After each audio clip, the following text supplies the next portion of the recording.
Leo nakuleteeni simulizi ya ndoto iliyotimizwa. Kitu kingine muhimu katika maendeleo yoyote ya viwanda ni upatikanaji wa nishati, na serikali imeipa umuhimu mkubwa sekta hii. Kiasi cha umeme uliotengenezwa na kuuzwa katika Tanzania kimeongezeka kwa 420% toka mwaka 1961, na kiasi cha uwezo uliojengwa kimeongezeka kwa 577%. Sehemu kubwa ya maongezeko haya inatokana na mitambo inayosukumwa kwa maji iliyojengwa toka tupate uhuru. Hii ni simulizi ya safari ya kizazi hadi kizazi. Simulizi ya maono yaliyotangulia wakati wake, juhudi zilizovuka vikwazo na uamuzi wa kulifanya wazo kuwa vitendo. Sio hadithi nyingine, bali ni simulizi ya mradi wa kufua umeme wa Julius Nyerere kwenye mto Rufiji.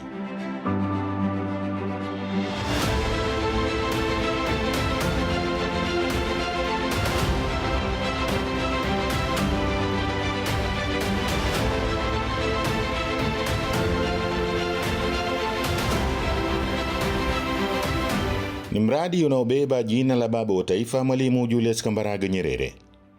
Mradi wa urathi na urithi ambao umeweka alama kubwa katika safari ya Tanzania ya kutafuta nishati ya uhakika kwa maendeleo.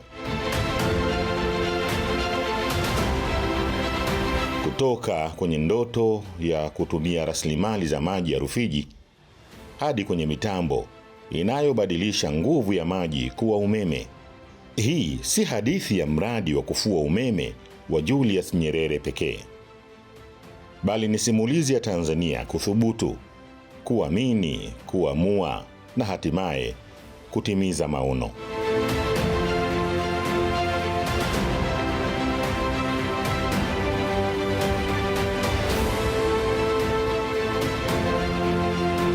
Historia ya mradi wa Julius Nyerere inaturudisha nyuma tangu miaka 1970.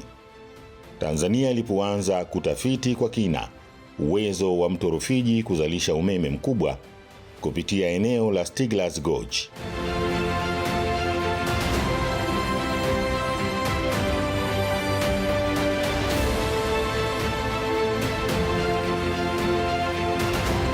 Na hatimaye mradi wa kufua umeme wa Julius Nyerere ukaasisiwa na baba wa taifa Mwalimu Julius Kambarage Nyerere mwaka 1976.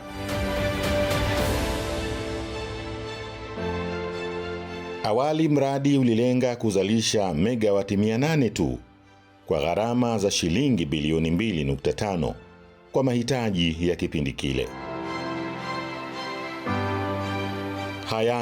Hayawi hatimaye yamekuwa. Mradi ukafufuliwa na serikali ya awamu ya 5 na utekelezaji wake ukaanza mwaka 2019 na kisha kuendelezwa na serikali ya awamu ya 6. Rais Mheshimiwa Dr. Samia Suluhu Hassan aliupokea mradi huu ukiwa umejengwa kwa 33% tu mwaka 2021 na sasa umekamilika. Hii ni hatua thabiti na ya kujivunia. Mradi umelenga kuzalisha megawati 2115 huku ukigharimu shilingi trilioni 7.452.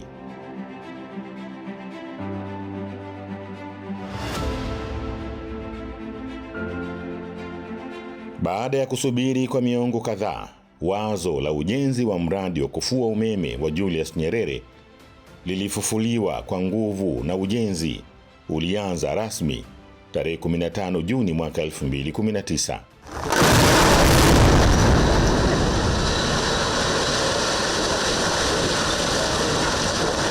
Na hivyo kugeuza wazo lililokuwa kwenye tafiti na mipango tangu miaka 1970 kuwa mradi mkubwa wa kimkakati wa nishati kwa maendeleo endelevu ya taifa la Tanzania. Mheshimiwa Rais wa Jamhuri ya Muungano wa Tanzania, nita countdown 3, 2, Ni makofi mengi na vigelegele. Tanzania oye! Nyuma ya ukuta huu mkubwa wa zege, maji haya na mitambo hii, kuna simulizi pana zaidi. Kuna maono, kuna historia, kuna changamoto, kuna gharama hapa. Kuna kujitoa kwa hali na mali, kujitoa kwa hamu na ghamu. Kuna teknolojia na kuna matumizi ya mamilioni ya Watanzania, wakiwemo hawa wa Kisaki. Naweza nikasema umeme una umuhimu mkubwa sana. Umeme unapokosekana pia kuna vitu vingi ambavyo kama taifa linakwama. Umeme kwa sisi watu wa saluni ni uchumi, yani bila umeme sisi hatuwezi kufanya kazi. Umeme kwetu ni zaidi ya mwanga. Tusipokuwa umeme ukikatika, sisi kwetu hatuwezi kupata riziki. Naona juhudi kubwa zinazofanywa na Rais wa Tanzania Mheshimiwa Samia Suluhu Hassan. Kwa kweli ili wazo la kuweza kufungua bwawa la umeme ni wazo jema sana ambalo imechukua miaka mingi sana, lakini leo hili limepatikana ufumbuzi ambao sasa Watanzania wana fursa kubwa ya kuweza kufanya mambo makubwa katika shughuli mbalimbali za kibiashara na huduma mbalimbali pia kupitia ili bwawa la umeme. Kwa kweli tunamshukuru Mungu kwa jitihada kubwa za Mheshimiwa Rais. Kutokatika kwa umeme itakuwa ni fursa kubwa kwa ajili ya ajira kwa vijana, ajira kwa watu wazima ambao watajishughulisha katika shughuli mbalimbali, kwa sababu itawasaidia sana kufanya shughuli kubwa za maendeleo katika nchi yetu, kwa sababu umeme usio katika ni fursa kubwa kwa kila maeneo. Na pia tukiangalia siku za nyuma hali ya umeme ilikuwa ni ngumu sana, lakini sasa bwawa limeshaanza kuleta ufumbuzi. Kwa hiyo kila mmoja ninaamini kwamba atapambana kuhakikisha kwamba shughuli za maendeleo zinapatikana katika nchi yetu. Umeme unatusaidia kwa kila kitu. Hivi leo hii sasa hivi tuna njia nyingi za umeme. Kuna Kidatu, kazi zetu zinatumia umeme. Mahoteli kazi inatumia umeme. Kuna maabara. Uchumi wa Tanzania utainua kwa sababu kuna watu wengi uchumi wa Tanzania wanatumia umeme. Kwa mfano leo hii mtu anachomelea geti lake, ndio kipato chake. Leo hii kashabomoa mtu kachamvunjia geti lake, alafu anamwambia nitakuletea saa 7 iko tayari, alafu umeme umekatika. Anakaa mpaka saa 12. Itakuwa amepata hasara kubwa. Nishati ya uhakika sio lazima kwenye mwanga tu itakuwa inanufaisha, hata katika shughuli zangu za kiuchumi, katika masuala ya welding pia itakuwa inanufaisha ukiwepo umeme wa uhakika muda wote. Ni kwa mantiki hiyo basi, mradi una faida nyingi, ikiwa ni pamoja na kilimo cha umwagiliaji, fursa za utafiti, umeme wa uhakika, na ziada ya umeme itauzwa nje ya nchi ili kulipatia taifa fedha za kigeni. As Tanzania looks forward towards its Vision 2050, under you, Madam President, put in place, the lesson is very clear. Mobilize the strength within. Welcome the strength from beyond. Build a stronger Tanzania. And nowhere is that more visible than here at the Julius Nyerere Hydropower Project. Your Excellency, Madam President, Excellencies, ladies and gentlemen, the true importance of this project is not simply the 2,150 megawatts of electricity that it will generate. It is what that electricity makes possible. Reliable power can expand industries, grow businesses, and create jobs. It will strengthen education and healthcare, modern agriculture, digital technologies. It will support the beneficiation of Tanzania's minerals, enabling more processing and mineral-based manufacturing to take place right here in Tanzania. And more importantly, it will allow Tanzania to add greater value to its own resources. Agricultural products can be transformed into higher value goods. Industries can produce at greater scale and compete in Africa and global markets. ولا يفوتني هنا أن أشكر شركتي التحالف المصري المقاولون العرب والسويدي.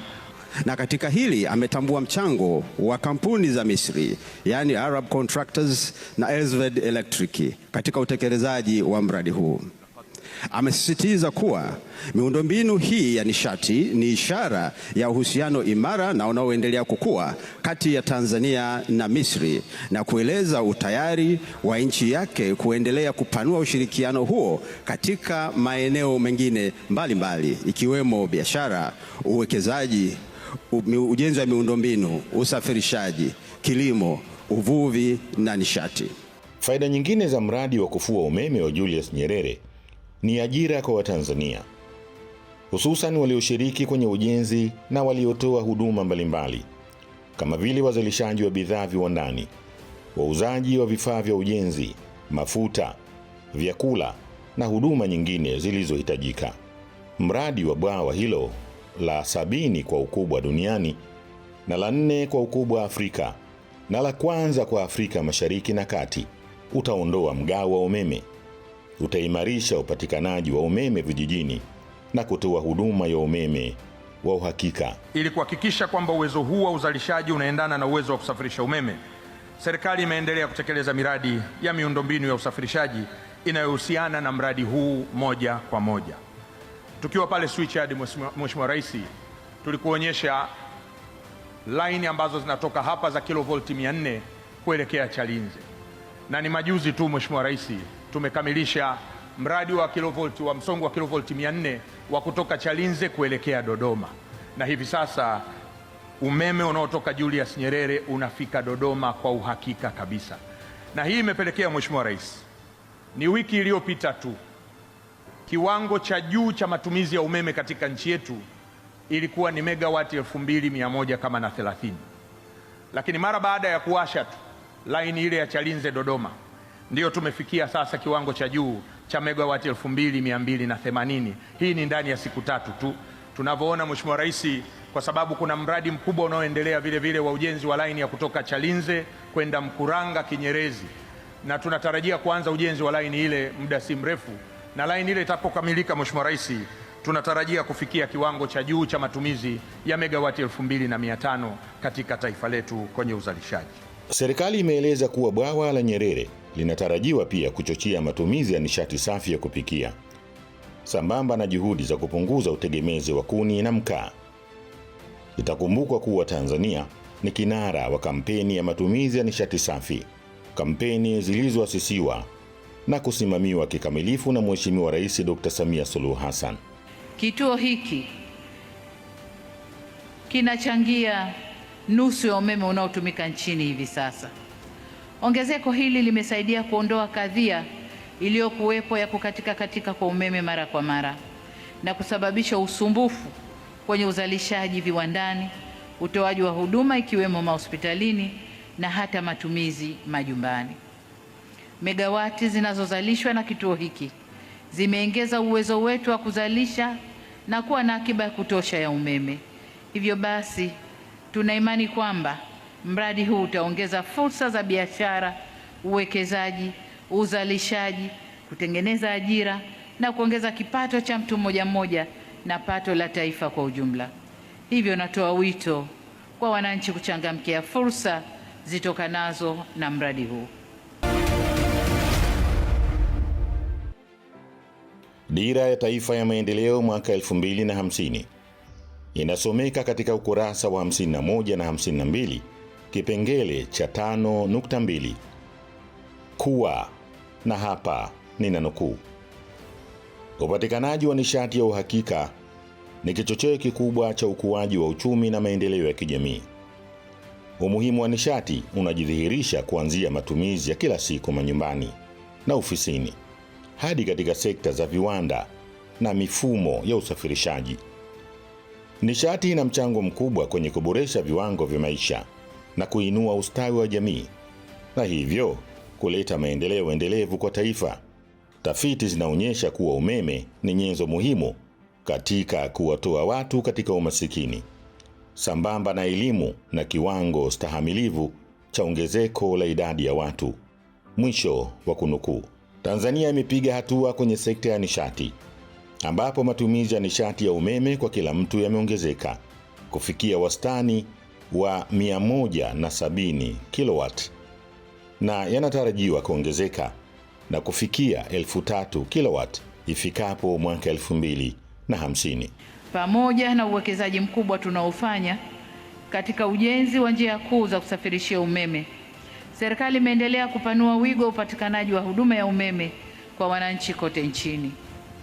Hadi sasa vijiji vyote 12318 na takriban 62.4% ya vitongoji vya Tanzania bara vimefikiwa na umeme. Dhamira yetu ni kuhakikisha nchi yote inapata umeme ifikapo mwaka 2030, na nadhani tutafikisha lengo hili kabla ya 2030.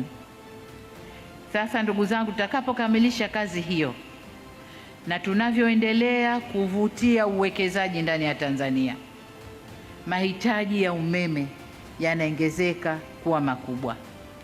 Umeme tunaosema leo tuna akiba ya kutosha, pengine baada ya miaka 3-4 mbele akiba hii itakuwa haitoshi, na kwa maana hiyo tunaendelea kutafuta au kuzalisha umeme kupitia vyanzo vingine kama jua, upepo, thermal na vyanzo vingine ambavyo vitakuwa vinatosheleza kutupa umeme.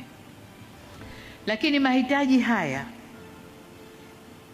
kuna kipindi nilisikia minong'ono wakati tunasema bwawa limekamilika. Kuna watu walikuwa wanasema limekamilika lakini ni white elephant.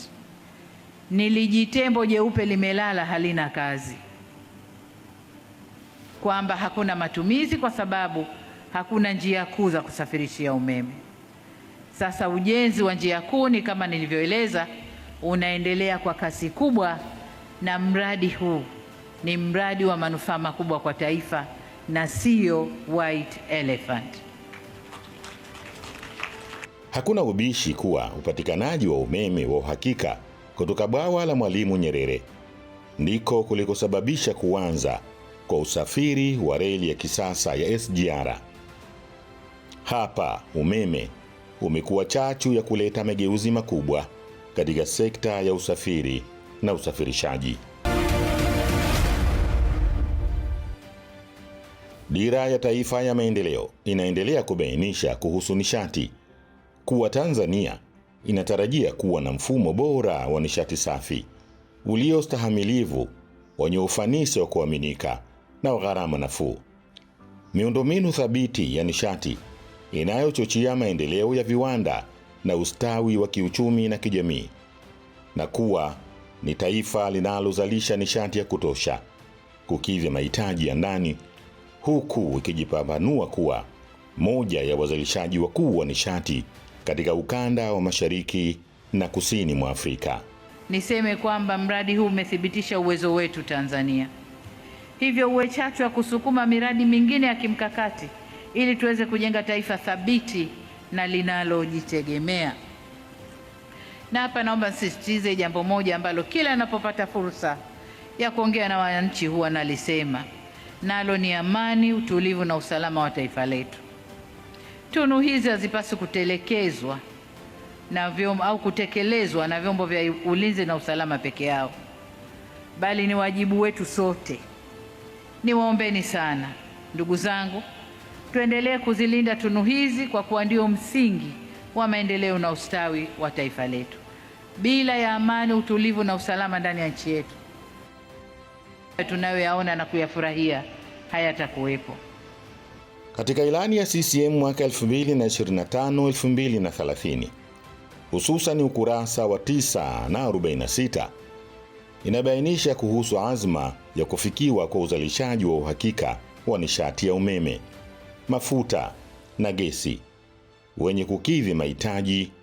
Ni muhimu katika kuchochea uzalishaji, upatikanaji endelevu na huduma na ukuaji wa uchumi. Uzinduzi wa mradi wa kufua umeme wa Julius Nyerere tarehe 22 Agosti mwaka huu 2026 ni hatua muhimu ya kutimiza ndoto ya kuwa na umeme wa uhakika. Huu ni ukurasa mpya wa historia ya Tanzania. Ni ukurasa unaoandikwa kwa lugha ya maji, mitambo na mwanga, na thubutu kusema maji yanawaka. Ili mradi huu uendelevu kwa miaka mingi ijayo, tuna wajibu wa kutunza, kuhifadhi na kulinda mazingira pamoja na vyanzo vya maji vinavyoleta maji kwenye bwawa hili. Hivyo nitoe wito kwa wananchi wote kuhakikisha tunatimiza wajibu wetu. Niwatake Ofisi ya Makamu wa Rais, Muungano na Mazingira, Wizara ya Nishati, Wizara ya Maji na Ofisi ya Waziri Mkuu TAMISEMI kuratibu na kusimamia kwa karibu zaidi juhudi za uhifadhi wa mazingira na vyanzo vya maji katika maeneo yanayohusiana na mradi huu. Hiyo itafanya mradi huu uishi kwa miaka mingi zaidi. Kwa Watanzania wenzangu, sote kwa pamoja tushirikiane katika kuilinda miundombinu hii ambayo tumeijenga kwa gharama kubwa. Tusikubali wala tusitoe nafasi miundombinu hii kuharibiwa. Kamati za ulinzi na usalama mikoa na wilaya, shirikianeni na wananchi kwa kuweka mikakati mahsusi ya ulinzi shirikishi ili kulinda miundombinu yetu tunayoijenga kwa gharama kubwa, sio tu hapa, lakini kote ambako tunajenga miundombinu ya kitaifa kwa gharama kubwa. Kwa upande mwingine, Wizara ya Nishati na TANESCO na wataalamu wote mnaosimamia kituo hiki kuhakikisha mitambo hii inatunzwa vizuri ili itumike kwa ufanisi na kuleta manufaa yaliyokusudiwa. Wakati napewa muhtasari wa mradi huu, nimeambiwa wataalamu wote wanaoendesha mradi huu ni Watanzania. Ingawa wakandarasi bado wapo, lakini wataalamu wote ni Watanzania. Kwa hiyo Watanzania, huu ni mradi wenu, tunzeni kidumu. Kwa hakika hii ni safari kutoka kwenye ndoto hadi kwenye uhalisia, kutoka kwenye wazo hadi kwenye nguvu, kutoka kwenye matumaini hadi kwenye matokeo. Hivyo kila tone la maji linalopita kwenye mfumo wa mradi linaweza kuwa sehemu ya safari ya Tanzania kuelekea uzalishaji mkubwa zaidi wa nishati. Mheshimiwa Rais Dr. Samia Suluhu Hassan, hakika unastahili pongezi. Na hii ndiyo hadithi ya ndoto iliyotimizwa. Mradi wa kufua umeme wa Julius Nyerere, fahari ya Tanzania.